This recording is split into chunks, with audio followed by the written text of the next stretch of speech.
Programme में आपको खुशामदीद कहते हैं। मैं असदुल्ला खान हूँ। कल रात की जो बैठक जाती उमरा में हुई थी, उसके बाद जो प्रेस कॉन्फ्रेंस हुई, मीडिया टॉक हुई, मौलाना फजल रहमान साहब, इसहाक डार साहब और बिलावल भुट्टो साहब ने जो गुफ्तगू की, उसका नतीजा ये था कि कुछ मामला पर तो इत्तफाक हो गया है, लेकिन कुछ मामला पर इत्तफाक नहीं हुआ।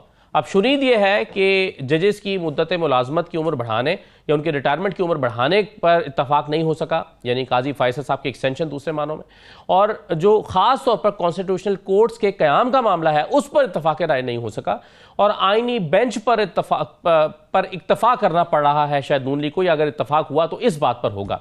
और यही काफ़ी दिन से मौलाना फजल रहमान साहब की तजवीज़ भी थी और यही उनका नुक्ता नज़र भी था।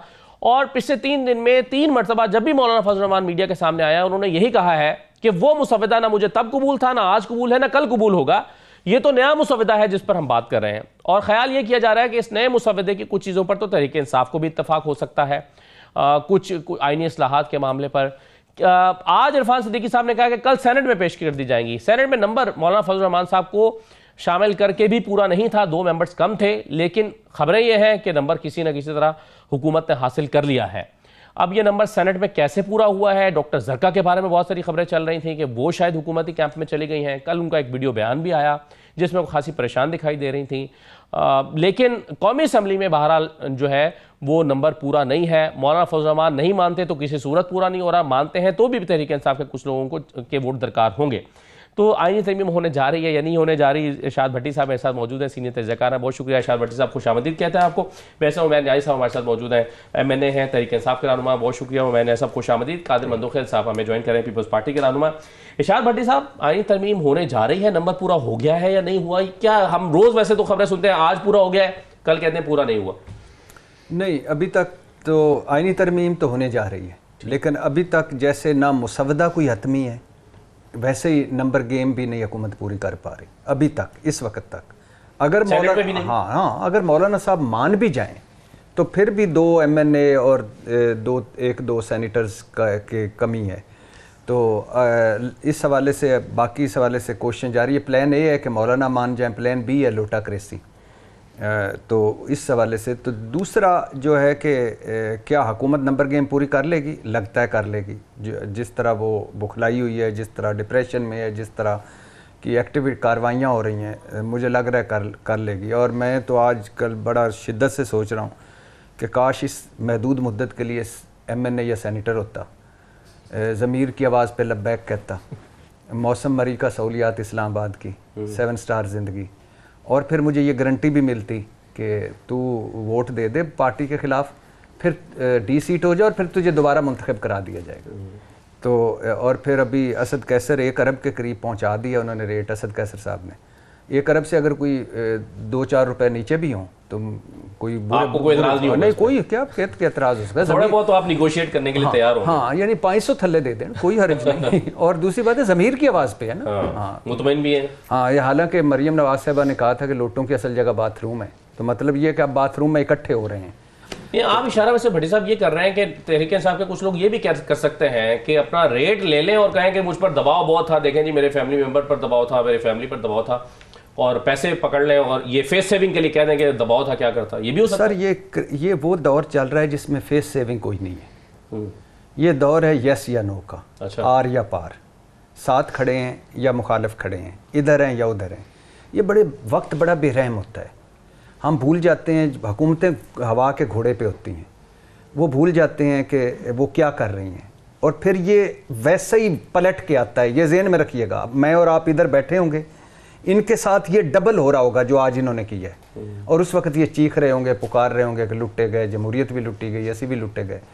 तो लेकिन ये बड़ा वक्त बेरहम है जो है। लेकिन आईनी तरमीम में जो मुझे सबसे बड़ा एतराज़ है ना, देखें आईनी अदालत या आईनी बेंच पर बात चली थी फ़ाइज़ ईसा काजी साहब की से कि उनको रखना है, और खा चीफ जस्टिस का टेन्योर फिक्स किया जाए, खा जजेस की रिटायरमेंट की उम्र बढ़ा दी जाए। फ़ाइज़ ईसा काजी साहब आज अदालत में काफ़ी थके लग रहे थे, तो और आज उन्होंने लगता है इंदिया भी दिया कि मेरे जाने के बाद अब ये केस लगेगा। हाँ, बड़ी मेहरबानी है, वैसे शुक्रिया है, इस वक्त के लिए कान तरस गए थे। तो अब जो सबसे अहम चीज़ है वो है आज़ाद अदलिया पे खुद कुछ हमला होने जा रहा है। वो है चीफ जस्टिस 3 जजों में से एक होगा। इस पर तो मौलाना राजी होते दिखाई दे रहे हैं। मौलाना साहब को पूरे पाकिस्तान का ठेका तो नहीं लिया हुआ ना, मौलाना साहब होलसेल डीलर हैं पूरे पाकिस्तान के।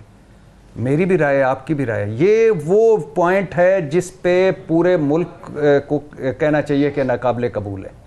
आप क्या करने जा रहे हैं? यानी ये सिक्के का दूसरा रुख है। काजी फायज ईसा साहब रहें, एक सिक्के का एक रुख, वो ना रहे मगर मंसूर अली शाह साहब और मुनीब अख्तर ना बने, वो एक सिक्के का दूसरा रुख।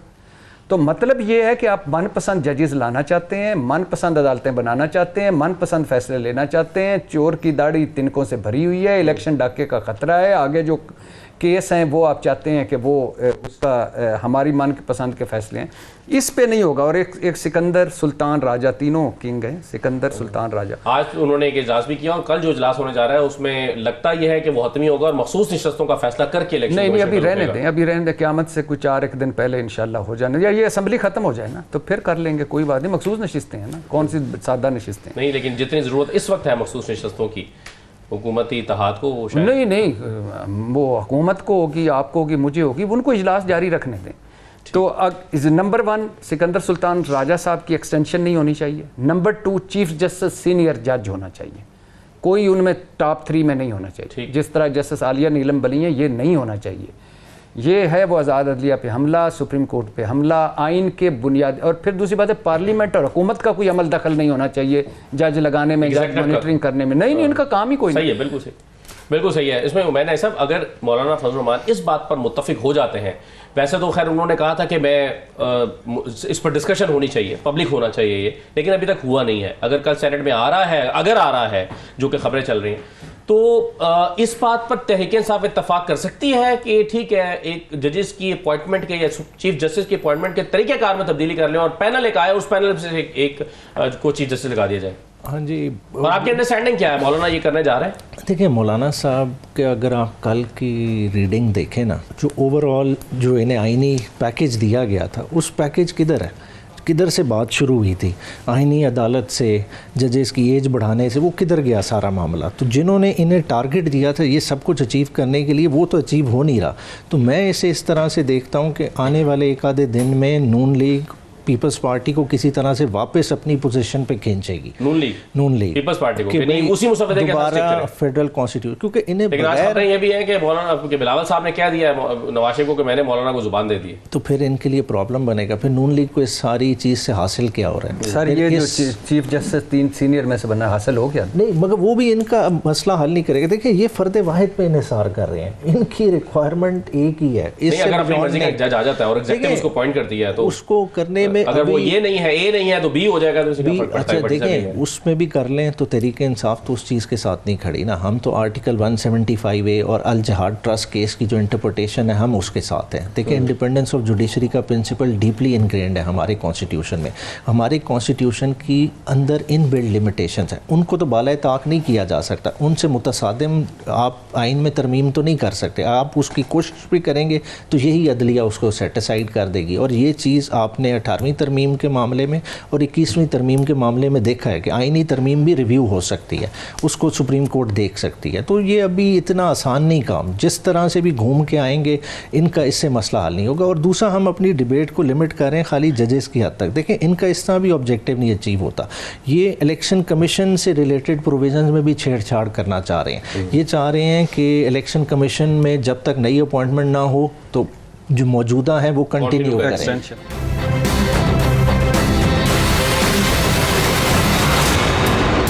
कादिर मंदोखैल साहब, अब मामला ये है कि उमैर न्याज़ी साहब कह रहे हैं कि परसों तो जो प्रेस कॉन्फ्रेंस कराची में हुई थी उसमें तो इत्तफाक हो गया था बिलावल साहब का मौलाना से, लेकिन अब बहुत जल्द नवाज शरीफ साहब बिलावल को खींचेंगे अपने पुराने मुसव्वदे की तरफ और कहेंगे कि आप इसी के साथ रहें, मौलाना के मुसव्वदे पर ना जाए, क्योंकि जो मौलाना का मुसव्वदा है उससे कुछ खास हासिल नहीं हो रहा नवाज शरीफ साहब को। तो किस हद तक अंडरस्टैंडिंग डेवलप हुई है आईनी तरमीम पे, और क्या खबर है कि कल आ रही है सेनेट में? कल इंशाल्लाह आप खबर सुनेंगे। कबूल है, कबूल है, कबूल है। और कल शाम के बाद जो ना पीटीआई के गुलू पटूं का तोपुं का रुख एक मरतबा फिर मौलाना साहब की तरफ होगा, क्योंकि ये चाहता है पूरे पाकिस्तान अपने हिसाब से। सिकंदर राजा भी तो नहीं लगाया था, उसके बाद क्या शर की है। दूसरी बात ये कि मैं इरशाद भट्टी साहब को सुन रहा था, वो कह रहे थे 3 जजेस में ये नहीं होना चाहिए। भाई इरशाद भट्टी साहब, ये इख्तियार आपके पास नहीं है, ये इख्तियार पार्लियामेंट के पास है। जब पाकिस्तान का सबसे बड़ा ताकतवर ओहदा आर्मी चीफ का ओहदा वजीर आजम करता है तो जजेस का क्यों नहीं कर सकते?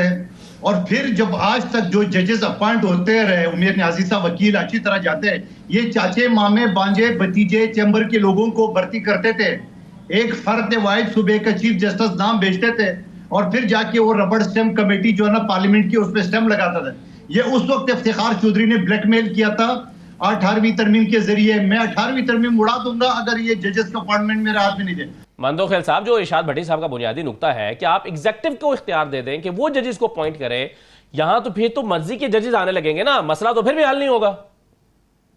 एग्जीक्यूटिव को कहां दे रहे हैं? पार्लियामेंट को दे रहे हैं। पार्लियामेंट की कमेटी जो आवाम के वोटों से आते हैं, एक तरफ उमेर न्याजी साहब असम्बली को जाली कहते हैं, दूसरे तरफ कहते हैं कि इनके पास इख्तियार हो।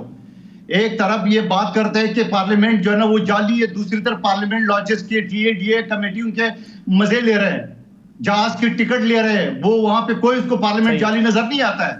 जब उनको कहा जाए कि आपका जो काम है वो करो कानून साजी में, आप जरूर एतराज करो, आप ऑब्जेक्शन करो, मुझे ये शिद पसंद नहीं है, मगर बैठो तो सही नहीं जिस बात की आपको तनख्वाह मिल रही है। आप बताओ, बिलावल भुट्टो साहब ने असेंबली के फ्लोर पे कहा आप इमरान खान साहब के लिए जरूर कोशिश करें, मगर आप असेंबली हल्के के लोगों के मसाइल के लिए क्या उन्होंने कहा?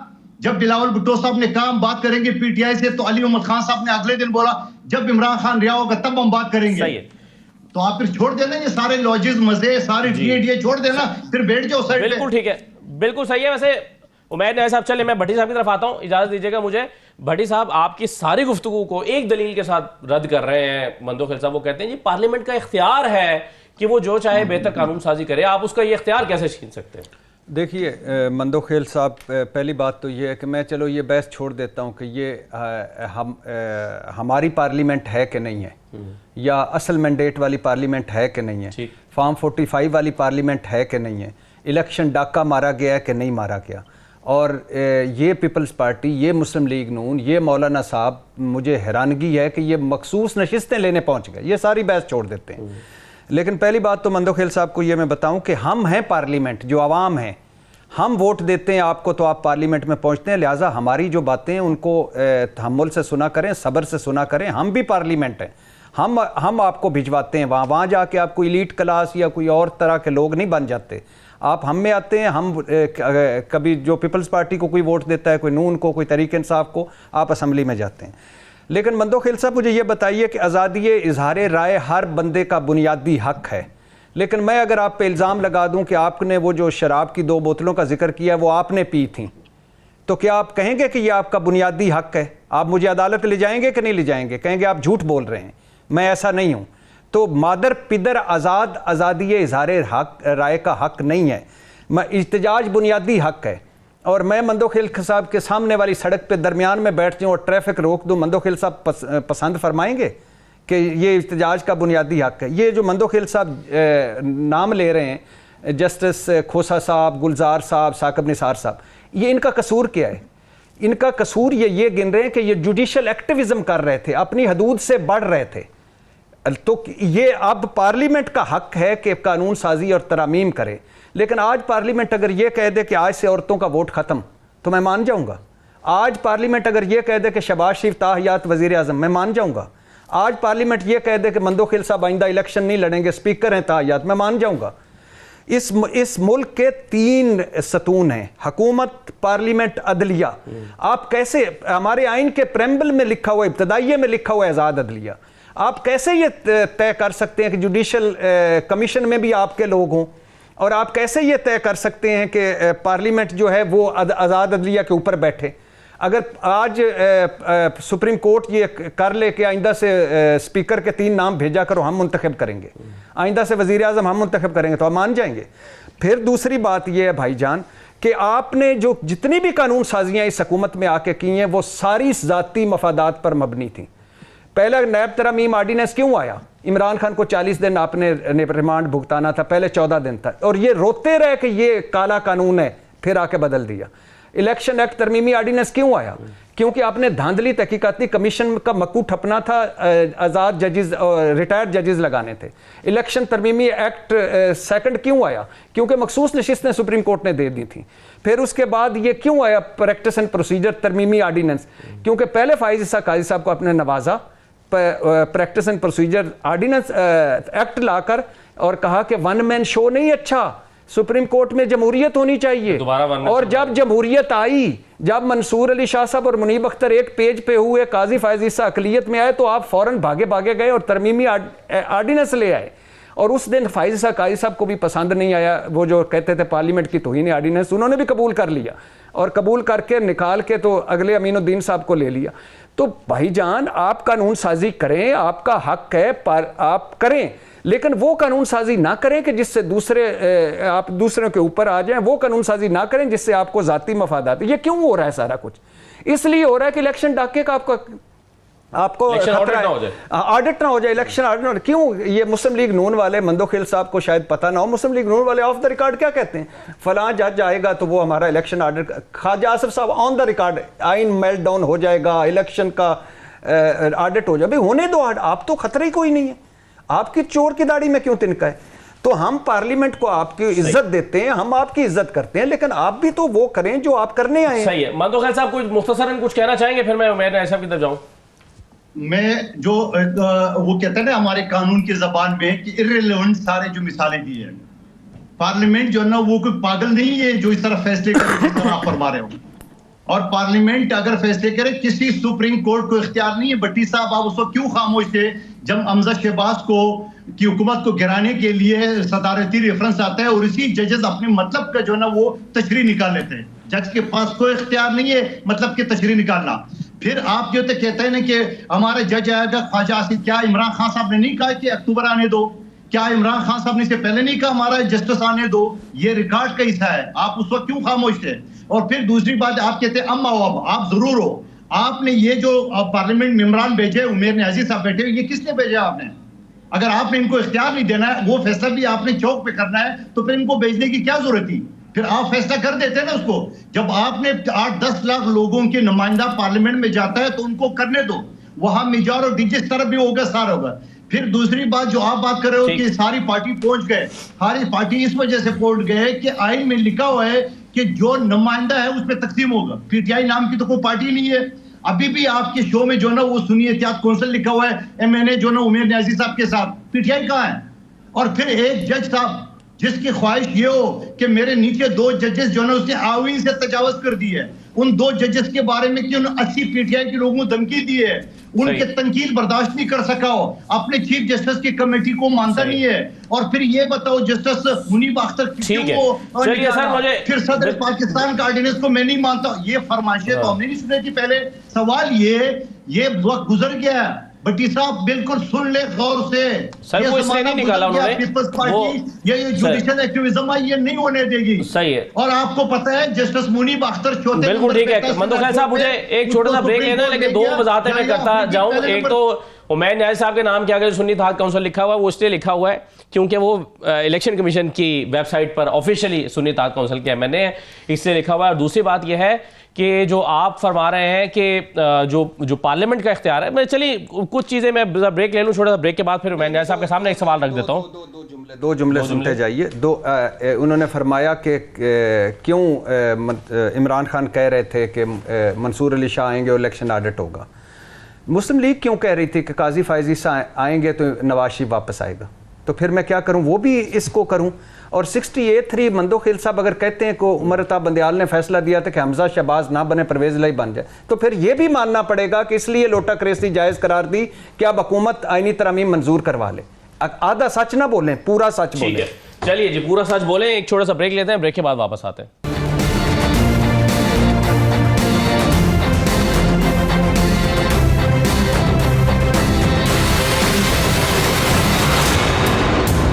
कहा कि कल रात को आपका तोपों का रुख दोबारा हो जाएगा मौलाना फजल रहमान साहब की तरफ, और वो इस वजह से कि उन्होंने आपको सरप्राइज करना है, और वो करने जा रहे हैं जो आपको बिल्कुल पसंद नहीं आएगा। अच्छा देखिए, ये तो एक जनरल स्टेटमेंट, मौलाना साहब ने जो अब तक रोल प्ले किया है बड़ा पॉजिटिव प्ले किया है और उन्होंने बहुत सारा गैप ब्रिज किया और उन्होंने अपनी देखें पॉलिटिकल विजडम के साथ जो एक बहुत बड़ा एक हमला था उसको एक किस्म का पसपा कर दिया है। इन्हें समझ ही नहीं आ रही, ये तो जो है ना भुट्टो का आइन क्लेम करते थे और भुट्टो के चिराग से उसको आग लगने जा रही थी। मौलाना साहब ने तो इन पे बहुत बड़ी फेवर की है, तो वो ये समझ नहीं पा रहे।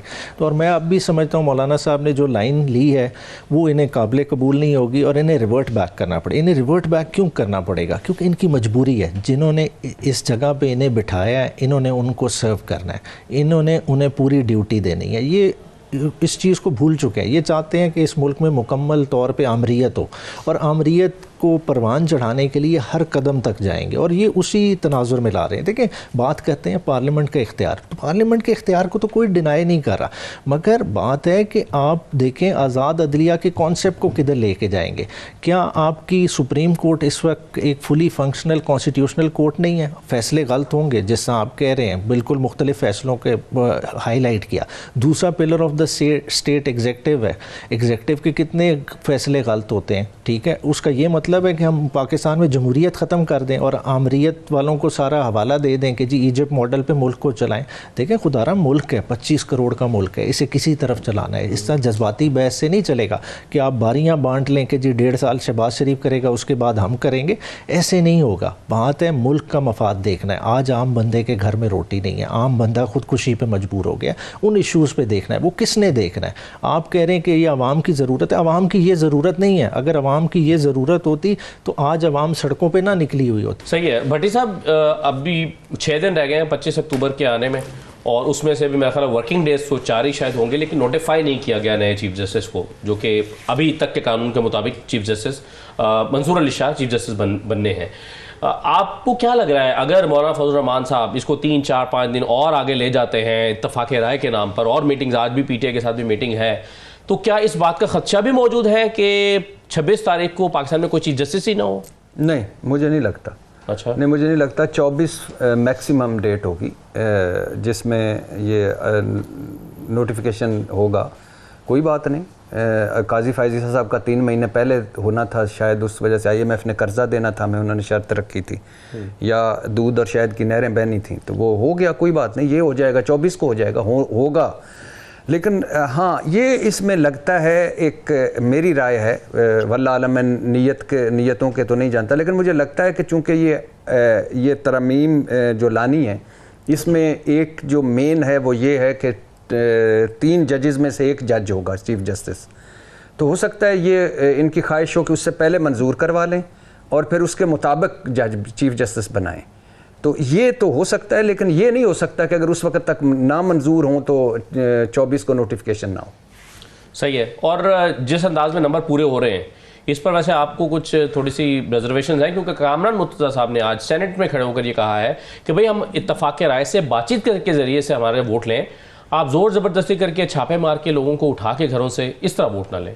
डेफिनेटली नहीं होना चाहिए, बिल्कुल भी नहीं होना चाहिए। और ख़ास तौर पर माएँ, बहनें, बेटियाँ, बहुएँ, बीवियाँ, ये यहाँ तक तो सियासत को नहीं जाना चाहिए। जिस तरह वो मेहरबानों का वो जो आया था कि मेरी ज़ैन कुरैशी की अहलिया, तो अब ज़ैन कुरैशी की अहलिया मुझे नहीं लगता कि सियासत में होंगी, ये वो गैर सियासी खत्म। हाँ, तो इसी तरह जिस तरह अख्तर मैंगल साहब का आया है कि मेरी एक सेनेटर जो है वो अपार्टमेंट में बंद है, उसका बेटा लापता है, दूसरा डायलिसिस करवाने जा रहा था और वो अपने बेटे के साथ लापता है। डॉक्टर जरका की वीडियो आई है, वो कहती है मेरा बेटा मेरे पास नहीं। डॉक्टर जरका की वीडियो आई है। इसी तरह एक और मुबीन आरिफ हैं कोई गुजरांवाला के, उनके उमर अयूब ने कहा है कि उनका कारोबार बंद कर दिया गया है, कानून में शामिल हो जाएं।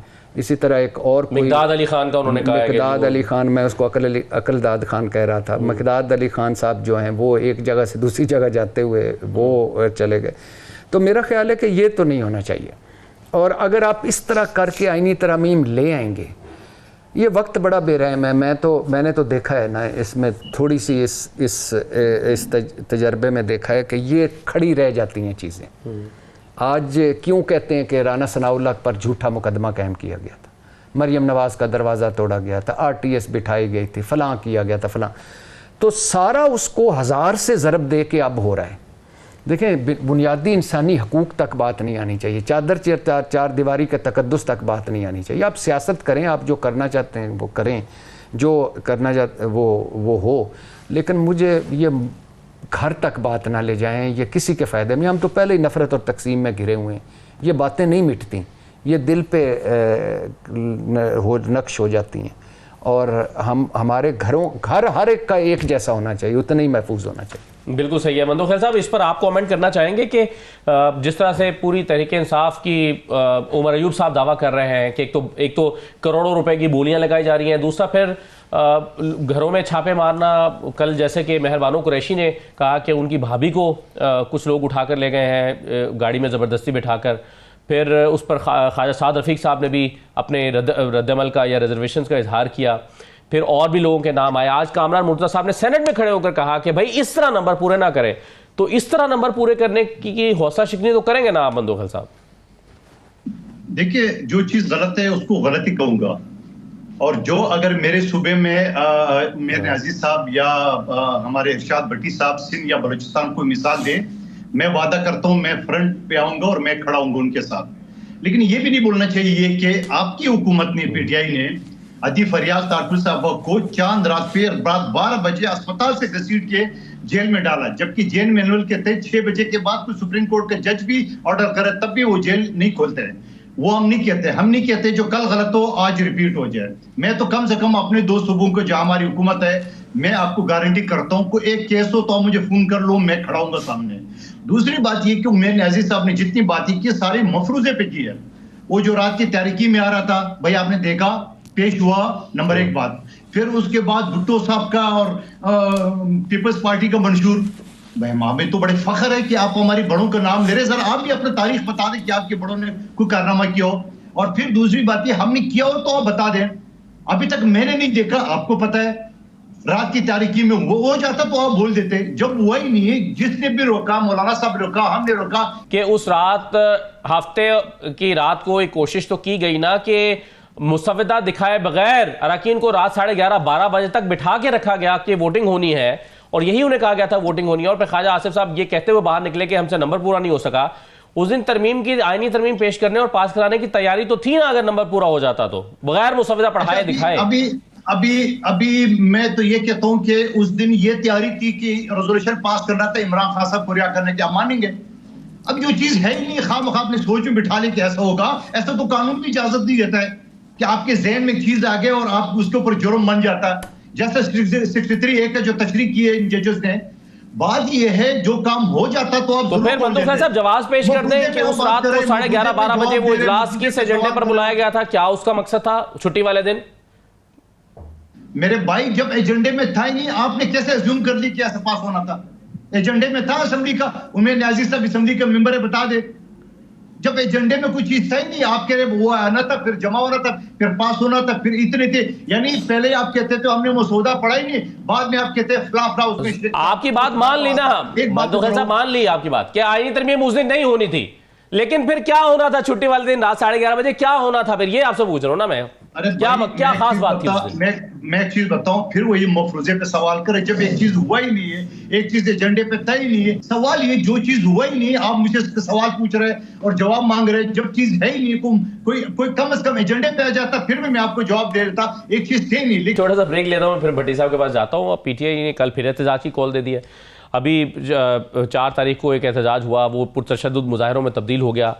पीटीआई फिर कल एहतजाज करने जा रही है, क्या हो रहा है, फिर पीटीआई के अंदर क्या चल रहा है, इख्तलाफात की बहुत सारी खबरें हैं। भट्टी साहब से जरा उनकी राय लेते हैं ब्रेक के बाद वापस आकर।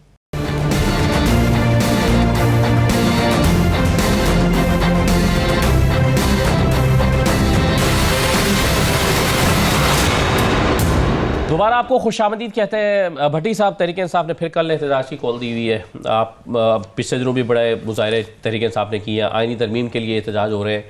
आप क्या देख रहे हैं? ये ऐसा लग रहा है कि मुल्क में एहतजाज कभी स्टूडेंट्स कर रहे हैं, कभी पीटीआई कर रही है, कभी एक तबका कर रहा है, कभी दूसरा तबका कर रहा है, तो इससे बेचैनी में इजाफा हो रहा है सोसाइटी में या कैथारसिस हो रहा है? पता नहीं अल्हम्दुलिल्लाह क्या हो रहा है, लेकिन हमारे साथ बड़ा बुरा हो रहा है। अब मैं जब आप वक्फे में थे तो अभी खबरें चल रही थी, इस्लामाबाद एक बार फिर से सील होने जा रहा है।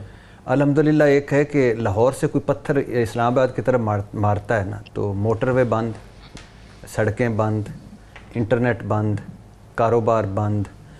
शंघाई कॉन्फ्रेंस हुई और बड़ी खुशी की बात है, होनी चाहिए, हमारी तनाई, आलमी तनाई ख़त्म हुई।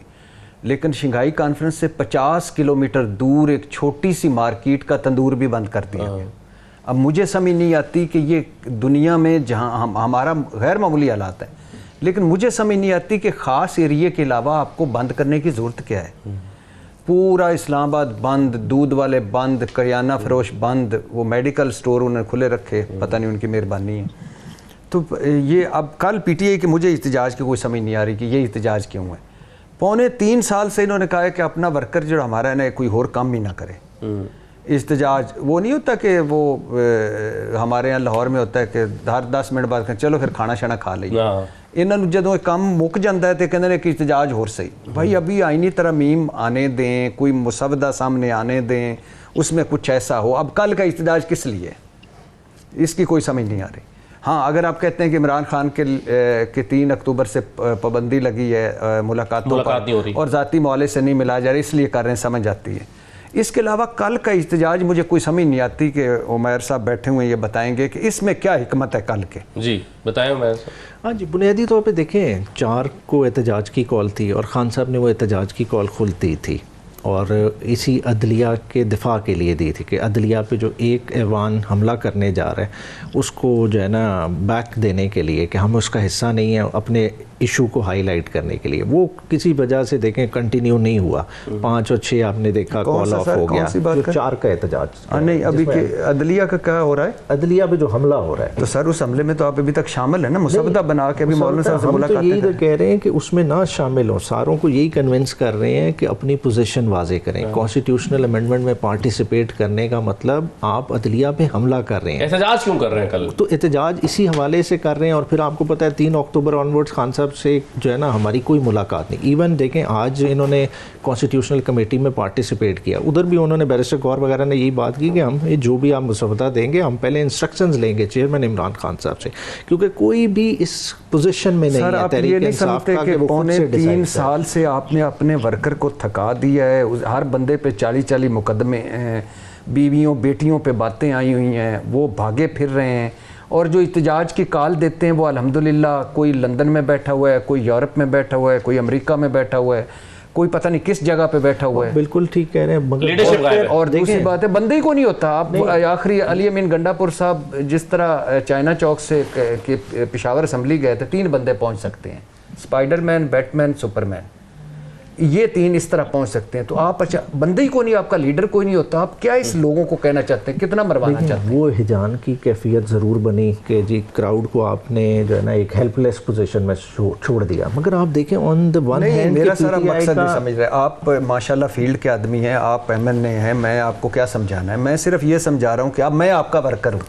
2.25 साल से आपने मुझे कहा है कि आंसू गैस खा के आना, घर डंडे खाना, आपके घर छापा पड़ेगा, आपकी बीवी को वो मारेंगे, आपका किसी को चैन नहीं लेने देते आप। कोई थोड़ा सा कोई इस आईनी तरमीम, एक तरफ मुसवदा, आज बैरिस्टर गौर कह रहा था कि मुसवदा बन गया है और हम अभी मौलाना से मुलाकात की। मौलाना किसी बात पे कहें कि मैंने आमीन की, अचानक पता चले फिर आपके पास जवाब होगा, फिर जवाब होगा, फिर लोग निकलेंगे। कल किस लिए निकलेंगे? जुमा पढ़ के वैसे ही आपके पास नहीं, देखिए हमारी पोजीशन वाज़ेह है। देखिए बुनियादी तौर पे हमारी पोजीशन वाज़ेह है, हम इस अमेंडमेंट में किसी तरह से भी पार्टिसिपेट नहीं करें। आप कहो ना कि हाउस में कोई कंसेंसस जिस तरह की आवाज़ें आ रही हैं, देखें आप जानते हैं कि अच्छी हो या बुरी हो, बस अमेंडमेंट हम तो ये वाली देखिए पार्लियामेंट नहीं कर सकती। उसकी वजह ये वाली पार्लियामेंट नहीं कर, और हम एक सॉलिड रीजंस की वजह से करें। देखिए हम क्यों लेजिटिमेसी दें? एक टाइटल डिस्प्यूटेड है और हमारा एक तो सारा बाइकआउट कर देते।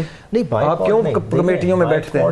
करने खसूसी कमेटी में उसको बिल्कुल बाइकआउट कर सकते हैं, मगर पार्लियामेंट का बाइकआउट करना खतरनाक है। वो क्यों खतरनाक है? पार्लियामेंट का हमारे ही बंदे तोड़ के पेश करें और उसमें हम नहीं, उसका नहीं, मैं कह रहा हूँ कि जो आप इतने मुसवदों में शामिल रहे उसका बाइकआउट करते ताकि लोगों को पता होता कि हम उसमें शामिल हैं। हम अभी तक उसमें पार्टिसिपेशन का मकसद क्या कि हम एक तरफ मौलाना साहब के पीछे आप नमाजें पढ़ रहे हैं, दूसरी तरफ मौलाना साहब ने अभी कुछ कहा नहीं, तीसरी तरफ आप इस्तेजाज कर रहे हैं। वो ठीक है, हमारी होने वाली ऑल पार्टी कॉन्फ्रेंस में नहीं जाते। नहीं, वो गलत था, वो जाना चाहिए था, हमें जाना चाहिए था। और वो फैसला भी इसी वजह से हुआ कि खान साहब से मुलाकात किसी की नहीं थी। अदरवाइज खान साहब का जाना चाहिए था, लेकिन आपकी पार्टी ने फैसला किया नहीं जाना। एक मसला ये भी है कि इस वक्त तहरीक इंसाफ की फैसला साजी कौन कर रहा है, ये भी एक बहुत ज्यादा सवाल आपकी पार्टी के ऊपर उठ रहे हैं। पार्टी तितर है, क्यादत का फुकदान है। नहीं, फुकदान नहीं है। देखें, खान साहब और वर्कर्स का डायरेक्ट कनेक्शन है। खान साहब क्यादत तितर बितर है, क्यादत तितर पार्टी इनके कमाल है। ऐसा कुछ कहना आपने तो अंगूर का ये तो देखे ना, अंगूर अब की आप बेल ताना होती बन चुका है ये। नहीं, अली मीन गंडापुर ताना बन चुके हैं आपकी पार्टी के इन्होंने लिए। खुद कहा था हम ईंट से ईंट बजा देंगे, ठीक है, तो पहले ईंट से ईंट बजा लें फिर ताना दें, सही ठीक है। जय भाटी साहब जरा एनालाइज कर दें सिचुएशन को, 25 अक्टूबर के बाद का मंजरनामा पेश करें। यानी अगर फर्ज करें मौजूदा चीफ जस्टिस नहीं रहते हैं अपने ओहदे पर, जैसे कि आज उन्होंने खुद इंदिया दिया कि वो जा रहे हैं, तो क्या वाकई ख्वाजा आसिफ के खदशा दुरुस्त होने का कोई खदशा है कि जिसमें उनका इलेक्शन ऑडिट हो जाएगा, और क्या वाकई जो तहरीक इंसाफ कहती है कि दिसंबर तक फिर सारी सूरत तब्दील हो जाएगी, क्या ऐसा होने की तवक्को है? नहीं, सबसे पहले तो ये है कि आइनी तरमीम क्या, हतमी मुसवदा क्या होगा, फिर उसके बाद है कि वो पास होंगी, फिर उसके बाद है कि उनमें से कोई ऐसी तो नहीं कि जिससे आज़ाद, जो हम सुन रहे हैं वो ख़तरनाक है, अगर वो हो गई तो फिर उससे पहले एक लोग ये मूवमेंट होगी, सड़कों पे होंगे। और दूसरी बात ये है कि अगर इलेक्शन ऑडिट होगा तो ये कोई आसानी इस तरह थोड़ी कि चीफ जस्टिस बनेगा, कहेगा इलेक्शन ऑडिट शुरू, और फिर जाहिर है यार कोई प्रोसीजर होता है। पता नहीं हुकूमत डरी, को एक्टिव करने की बात है, पता नहीं हुकूमत क्यों इतनी डरी हुई है, क्यों बुखलाई हुई है, क्यों परेशान है। इस तरह थोड़ी होता है। केस जाएगा, कोई पटिशन होगी, उस पर फिर सारों को नोटिस होंगे, उस पर फिर सारा कुछ होगा, फिर बेंच बनेगा, फिर सारा गैर जरूरी तौर पे घबराहट का शिकार। हाँ, गैर नहीं होना ही नहीं चाहिए, दोनों तरफ से। लेकिन सबसे इंपॉर्टेंट है ये आईनी तरमीम। दुआ करें कोई ऐसी तरमीम ना हो जिससे ये मुल्क एक नए बुरान में दाखिल हो जाए। ठीक, बहुत शुक्रिया भट्टी साहब आपका, बहुत शुक्रिया मंदोखिल साहब, बहुत शुक्रिया प्रोग्राम में शिरकत करने के लिए। इजाज़त दीजिए, अल्लाह हाफिज़।